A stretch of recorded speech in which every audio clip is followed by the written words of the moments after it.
depreciation. Depreciation basically a reduction in the value of an asset over time. यानी time के बाद ये जो एसेट्स आपके पास ऑर्गेनाइजेशन में होते हैं उनकी वैल्यू कम हो जाती है। इसको हम कहते हैं, ये जो कमी है इसको हम डेप्रिसिएशन कहते हैं। Due in particular to wear and tear, यानी कि जो भी आपके एसेट्स ऑर्गेनाइजेशन में मौजूद हैं वो टाइम के साथ अपनी वैल्यू को कम करते हैं। डेप्रिसिएशन बेसिकली दो टाइप की होती है, स्ट्रेट लाइन डेप्रिसिएशन और एक्सेलरेटेड डेप्रिसिएशन।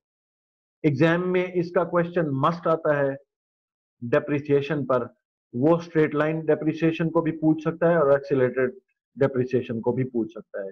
एक क्वेश्चन इस पे मस्ट आता है, तो लिहाजा इसको एड्रेस करना बहुत जरूरी है और इसको अंडरस्टैंड करना बहुत जरूरी है कि स्ट्रेट लाइन डेप्रिसिएशन क्या होती है और एक्सेलरेटेड डेप्रिसिएशन क्या होती है। यहाँ पर एग्जाम्पल से हम इसको समझ सकते हैं कि स्ट्रेट लाइन डेप्रिसिएशन क्या होती है।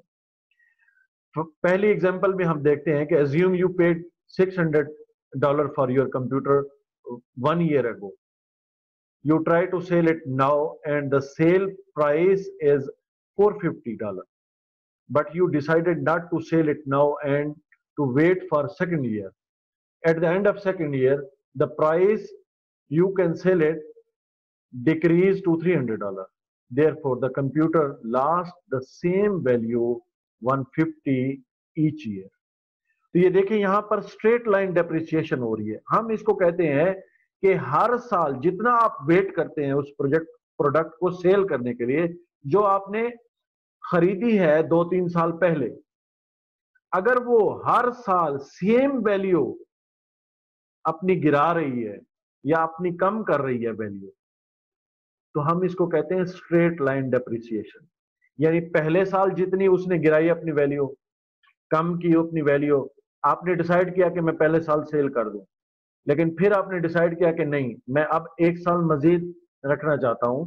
कोई भी प्रोडक्ट है आपकी या कंपनी की या ऑर्गेनाइजेशन के जो एसेट्स हैं वो कोई भी हो सकते हैं, तो जो आपने डिसाइड किया है कि पहले साल सेल करूं तो आपने नहीं किया, तो दूसरे साल सेल करना है, तो अगर वो पहले साल की वैल्यू सेम दूसरे साल भी लूज कर रही है, तो इसका मतलब है कि वो सेम वैल्यू जो लूज कर रही है, इस लूजिंग को, जो सेम वैल्यू को हम स्ट्रेट लाइन डेप्रिसिएशन कहते हैं।